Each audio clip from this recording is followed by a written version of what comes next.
Bom dia, amigos. Chegamos à nossa sexta-feira. Nosso programa tem um patrocínio de Geolaser, Sogil, Escritório do N. Pacheco, Banrisul, Prefeitura de Gravataí, Prado e Mecânica Pina. Bom, hoje, conforme a gente tinha conversado anteriormente, nós vamos trazer aqui uma entrevista especial, sempre muito esclarecedora, com o secretário da Fazenda do município de Gravataí, nosso amigo Davi Severghini.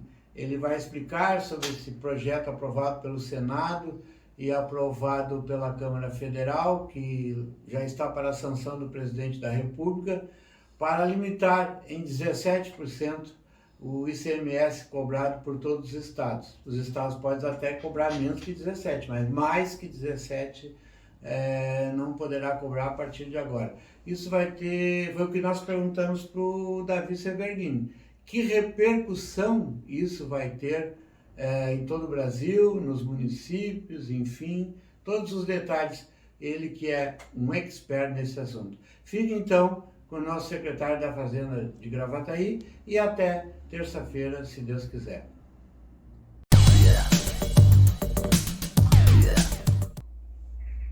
Conforme a gente anunciou previamente aqui no programa hoje e ontem, estamos aqui com o secretário da Fazenda de Gravataí, Davi Severghini, porque é o seguinte, né? Aqui a gente não é generalista, não entende de tudo. Então, quando a gente não entende de um assunto e tem ao lado uma pessoa que entende, o que a gente faz? Convida ele.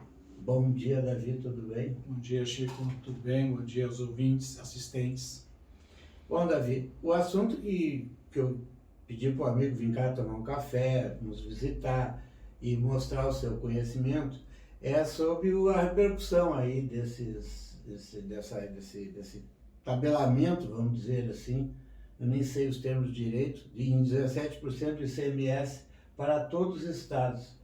Preliminarmente eu estava conversando contigo e disse, não, pode ser até que algum estado não cobre 17%, cobre 12%, 13%, mas o que é muito difícil, né? Por exemplo, o Rio de Janeiro é 32%, aí vai passar para 17%. Qual a repercussão disso, Davi? Conta para nós aí. Bom, acho que antes de mais nada é preciso entender as motivações do governo federal de estar fazendo instituindo esse teto de 17%, não apenas para o combustível, mas para o gás, para a telefonia, para a energia elétrica, né? Que são as chamadas blue chips, são aquelas despesas das quais o devedor não se desvia. Transporte coletivo não está também? Não. Pelo combustível, né? Pelo diesel, né? Pela incidência dos 17% sobre o diesel. Porque, na verdade, se tu consome energia elétrica e não paga, te corta a energia elétrica. Então, não é uma coisa que tu tenha a opção de sonegar. Por isso, elas são o carro-chefe da arrecadação dos estados e, por conseguinte, dos municípios. No Rio Grande do Sul, o combustível era 17% já, mas a energia e a telefonia 25%, por exemplo. Né? Fica limitado a 17%. O que acontece? O porquê do esforço de baixar, em especial, o ICMS dos combustíveis? Porque o combustível fala diretamente com a inflação. Tudo que nós comemos é transportado. Tudo que a gente consome é transportado. E no Brasil, é uma matriz rodoviária, é tudo por caminhões, então o diesel ele é um insumo que joga diretamente nessa equação. Né? Falaste agora de transporte coletivo. Aqui em Gravataí, o prefeito Zafalão instituiu lá no final do ano passado uma redução da tarifa, que vem sendo subsidiada pela diferença do que a gente obteve nos royalties do petróleo e gás. Exatamente. Muito do aporte que nós vimos fazendo, ele praticamente foi neutralizado pelo aumento do diesel. Então, se nós não estivéssemos aportando, nós teríamos que estar hoje com uma tarifa muito superior a 6%, a R$6. Tá. Assim como teve esse efeito em Gravataí, dessa jogada de Messi que vocês fizeram aí, vai repercutir alguma coisa direta na vida das pessoas? Que eu acho que é isso que o presidente quer. Deve, né? O que eu acho que a intenção do governo federal é baixar a inflação, é atuar no barateamento dos produtos e em especial da cesta básica. Na medida que tu limita a incidência do ICMS, tu força uma redução do preço na bomba. Né? O que acontece e digamos assim, né? Nada consegue ser só positivo, tem um efeito negativo. É que os estados, essa é a principal receita dos estados, E 25% do ICMS, por exemplo, dos estados vai para os municípios. Então, se o Rio Grande do Sul arrecada 44 bilhões de reais em ICMS, ele pega 11 bilhões e divide para os municípios. Então, quando ele perde um tanto de arrecadação, e esse teto em 17% vai implicar em perda de arrecadação, automaticamente ele reduz o repasse. O Rio Grande do Sul é 17. É 17. Ou seja, não vai ter... Aqui, a princípio, não deverá haver mudança na questão do combustível. São Paulo, por exemplo, sabe? Ah, não sei dizer. Mas eu acho que é superior, porque inclusive acho que o Dória aumentou isso em plena pandemia. Né? O que eles... Peguei isso aqui, Chico, quando me convidaste aqui, até trouxe o parecer lá do gabinete do senador Fernando Bezerra Coelho no Senado, e são 60 páginas, entre outras, ele diz o seguinte, por que a União entendeu que tem uma oportunidade para fazer a redução de impostos? E isso é bom que a gente tenha muito claro. Todo mundo quer baixar impostos. Ninguém quer ficar pagando 33% de carga tributária. Bom, as condições se proporcionaram para isso. Me lembro que em 2020 o prefeito Marco Alba mudou o indexador da dívida aqui do município, que era IGPM, para o IPCA. E deixou de reajustar, por exemplo, toda a dívida tributária do município em 25% lá em janeiro e reajustou em 4,6%, que era a diferença entre IPCA e IGPM. Eu mesmo tinha uma dívida bem grande e fui beneficiado. E ela ia ampliar em 1/4 de valor pela virada do ano apenas, imagina. Mas os aluguéis, por exemplo, não tiveram tanta sorte assim naquele ano lá. Por que ele pôde fazer? Porque se criaram as condições para ele fazer. Nós estávamos com o caixa equilibrado e ele fez, e isso não nos feriu de morte. Por que o governo federal está vendo essa oportunidade agora? Porque é preciso agir para segurar o preço na bomba. Mas porque eles têm um estudo que diz que no primeiro quadrimestre desse ano, de 2022, a receita corrente líquida dos estados aumentou 58 bilhões de reais em relação ao primeiro quadrimestre de 2021. Ou seja, 21,8% de aumento. Né? Bom, 10% disso é inflação, outros 11,8%, 12% é aumento que vem pela situação financeira que os estados e municípios se encontram, pelo aporte que o governo federal fez em 2020 por causa da Covid, né? E que criou um estado positivo das contas públicas do Brasil. Está na hora da contribuição. Está na hora, de certa maneira, de cortar na carne. Se não fizer agora, nunca mais se faz. Além disso, eles criaram um fundo de compensação. Até o final do ano, estados que perderem a arrecadação vão poder recorrer ao fundo de compensação lá do Tesouro para verem aquela diferença entre o que iriam arrecadar para aquilo que estava... É um empréstimo ou é um... É um subsídio. É um subsídio que o Tesouro está fazendo aos estados para reduzirem o ICMS a esse piso de 17%. Também não vão perder nada. Na prática não vão perder. E qual é a variável que talvez permita que nem haja o que indenizar? Aumento de consumo. Porque quando cai o preço, tu consome mais. Então, se o combustível de fato cair, pode ser que as pessoas abasteçam mais. Pois é, eu vi o secretário de Fazenda aqui do Rio Grande do Sul, que nem é gaúcha, não sei... Carioca, tá, não sei, falando que pode, a longo prazo, repercutir isso nos estados, na folha de pagamento. Ele está sendo pessimista? Eu não sei. É que assim, o que um dono de cofre, qual é o maior temor que tem o gestor das contas públicas, né? É baixar a arrecadação. Né? E ao fim e ao cabo, quando tu fala em reduzir uma alíquota de ICMS de uma blue chip, de uma conta que é o filé das contas de arrecadação de ICMS, é medo de perder a arrecadação e não conseguir satisfazer os seus compromissos. Será que se confirma na bomba lá, a hora que o consumidor for botar gasolina ou diesel no carro, R$1 no diesel e 2 na... Eu não sei dizer se a grandeza é essa, mas que eu acho que se confirma, porque até hoje os cupons eles vêm com a discriminação da incidência de impostos, né? Então tem muito da vigilância do consumidor hoje de cobrar, né? Mas eu acredito que sim, foi aprovado ontem no Senado, voltou para a Câmara, aprovaram na Câmara ontem mesmo, quer dizer, hoje, o presidente sanciona hoje e está em vigor, né? Aquilo que sai lá da Petrobras hoje... Vai precisar alguma fiscalização como no tempo do Sarney e tal? Eu acho que sempre é bom, é óbvio que o vendedor da ponta, ele repassa o custo que ele puder repassar, né? Já até o presidente pediu para os supermercados ajudar e tal. Cara, na verdade existe uma conjuntura mundial, que não é a nossa pauta aqui, mas tem uma guerra, né? Tem uma guerra... Nós até estamos bem. O que acontece? Por que o petróleo, e aí a gente ouve dizer assim, o Brasil é quase autossuficiente, tem o pré-sal, por que precisa importar? E aí a gente vai entrar um pouco na política, né? Por que o Brasil precisa reajustar o diesel, reajustar o petróleo quando o mercado mundial assim se comporta? Porque ainda que o Brasil extraia do subsolo uma quantidade suficiente para consumo interno, ele não tem capacidade de refino. Pois é, né? Exato. Porque Abreu e Lima nunca deixou de ser uma semi-refinaria, né? Qual é o maior refinador? Acho que é a Comperj, acho que é o Complexo do Rio de Janeiro. Né? Que o estado do Rio de Janeiro tem nos royalties do petróleo, na extração de petróleo, isso é uma grande receita, né? Isso é um fato e por isso que quando o petróleo também, o combustível ele cai de preço, também a arrecadação daqueles municípios e estado cai bastante. Né? Macaé, por exemplo, se não me engano, arrecada 30 e poucos milhões de reais por mês. Macaé? Município de Macaé, 30 e poucos milhões de reais por mês em royalties de petróleo. Né? São 400 milhões ano. O prefeito lá não tem problema. Mas é que daí a receita induz a despesa. É. Aí tu cola a despesa de folha lá em 55% da tua receita. Aí tu sofre uma queda da tua arrecadação, mas a folha tu não pode deixar de pagar. Por isso que o Rio de Janeiro, aí há 4 anos atrás, 3 anos atrás, sofreu esse colapso que a gente viu acontecer. Então hoje a Petrobras, o Brasil extrai o petróleo do leito, manda para fora para refinar, e quando importa, tem que pagar o preço mundial, porque se não pagar o preço mundial, há quem pague. Pois é. E esse é o dilema, né? Então, tem que aumentar a capacidade de refino, houve muitos investimentos e pouca resolutividade no passado. Passado, tu diz o governo PT. Eu acho, né? Quem investiu muitos e muitos bilhões em Abreu e Lima e outros complexos que jamais saíram do papel, quem comprou Passatina, que não refina coisa nenhuma e que se demonstrou, né? Já vou entrar um pouquinho em política, mas no mesmo assunto, viu que o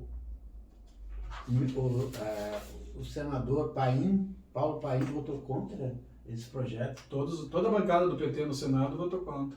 Aqui o gaúcho que votou, Pompeu de Matos, PDT, Mota, Afonso Mota, Neri Crispim sumiu, não sei onde ele foi. Nereu Crispim. E o que será? É que aí tu vê, isso que engraçado que na hora que o brasileiro precisa, que o Senado aprovou, a Câmara aprovou, o presidente fez o esforço, até o Pacheco, presidente do Senado, sentou, blá, blá, blá, aí os caras dos partidos populares não aprovam. São várias coisas que eles não, inclusive a própria Constituição eles não aprovaram. Mas é a mistura, né, da política com o que é bom para o país, né? Porque se isso der certo vai ser bom para o presidente, então nós não podemos ser a favor. O país não é mais candidato, né? Ele é reeleito senador agora na última eleição. Ele ainda tem alguns anos. Ele tem mais um mandato. Infelizmente. Mais um período, né?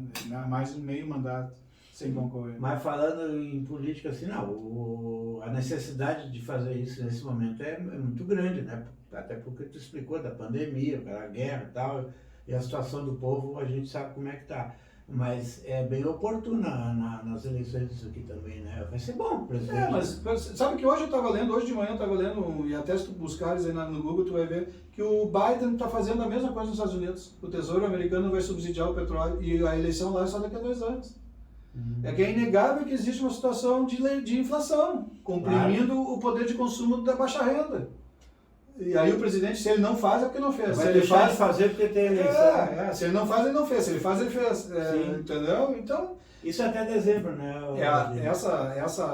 Esse resgate da diferença do ICMS está atrasado até dezembro. Claro que eu imagino que a intenção seja que esse teto vigore. Né?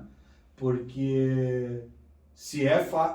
Porque assim, em tendo havido todo esse resultado superior ao mesmo período do ano passado, e isso nós já estamos no 2º ano pós-socorro federal, foi em 20 que o governo federal botou R$1 trilhão nas contas públicas do Brasil inteiro, estados e municípios, por causa da perda da arrecadação da Covid, do Fica em Casa.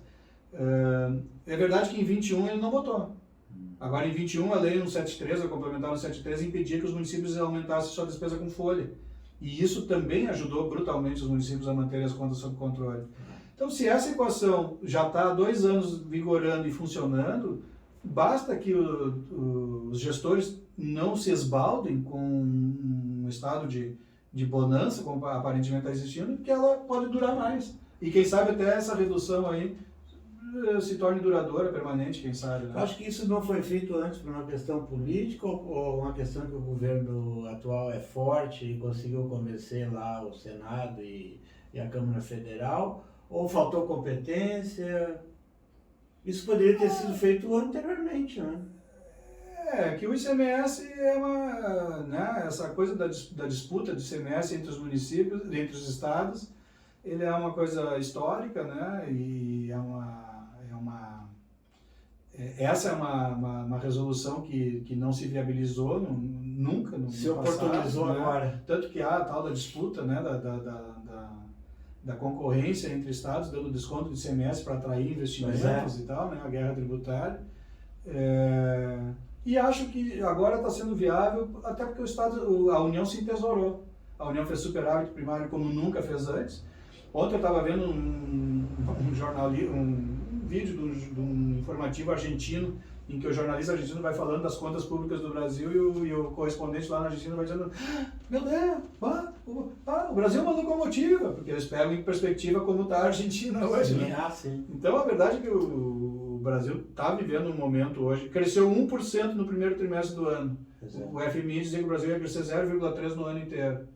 Né? O Brasil está com um superávit de contas como não teve nos últimos X anos. Né? Parece desde 14, uma coisa assim. O Banco Mundial e tal previa que o Brasil ia ter muita dificuldade de sair de uma mega inflação esse ano.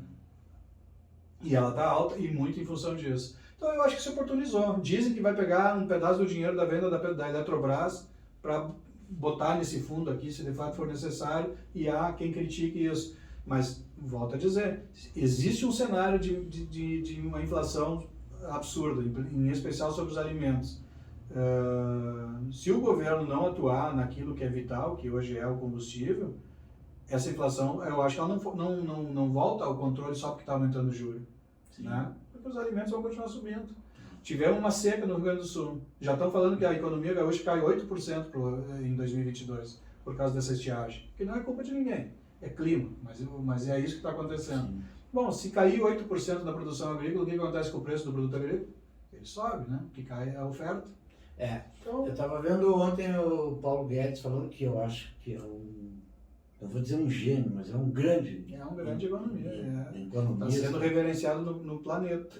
Exatamente. E eu estou dizendo, a Covid, a guerra, isso aqui deixou os países quase todos em dificuldade, né? Iguais, vamos dizer assim. E na tua opinião o Brasil está igual para melhor, para positivo em relação à própria Europa? Sem dúvida. Tem um outro ranking aí circulando de 33 municípios dos chamados A e B, né? Das superpotências e dos emergentes. O Brasil está em 8º em termos de PIB, em termos de atividade econômica. Claro que, eu sempre digo assim, não há bem, no setor público, né, não há bem que sempre dure, nem mal que nunca acabe. Né? Claro que o nosso termo de comparação é um planeta saindo de uma recessão absurda por conta da Covid. Né? Essa semana que passou, nós estávamos juntos aqui na entrega dos agasalhos pela GM na praça. Depois, conversando com o diretor da GM, com o Adriano, ele estava dizendo que até hoje a oferta de contêineres no mercado mundial não se normalizou. Né? Por que antes aquele quantitativo de contêineres era suficiente para transportar todas as mercadorias e agora não é mais? E os componentes ele não falou? Não falamos sobre isso até, né? Mas claro que falamos sobre isso, né? Que há dificuldade ainda dos semicondutores, né? Mas que isso vai se normalizando. Por que não está normal? Porque eu acho que se deprimiu, se reprimiu, se achatou a indústria e o consumo em geral a tal ponto que quando se liberou, não voltou ao normal, excedeu ao patamar que era considerado aquele patamar normal. E isso provoca encarecimento de frete, escassez de contêiner, fadiga lá, né, dos portos para atuar e por aí afora. Realmente o Brasil está bem, não podemos retroceder. Não, principalmente em outubro. Nunca. Davi, muito obrigado. Eu que agradeço o convite. A casa é tua. Quando precisar e quiser comunicar alguma coisa, vem aqui. Tá bem. Não precisa nem bater. Então eu já vou comunicar aqui para os teus ouvintes, embora eles todos tu já deva ter dito, que na quarta-feira o prefeito anunciou aí a antecipação de metade do 13º para os servidores, para o dia 15 de julho. 50%? 50%. Isso é uma boa notícia para os servidores e para o comércio local, né? Comércio, Vai claro. dar uma aquecida aí em pleno inverno. Quanto em dinheiro isso vai Deve dar rolar? uns 12 milhões aí 12 de milhões injeção. circula aí, não? É. Gravataí também não pode retroceder. Tá, também. Exatamente. Tá bom. Tá bem? Obrigado a todos, um Valeu. grande abraço e até amanhã, se Deus quiser, ele há de querer.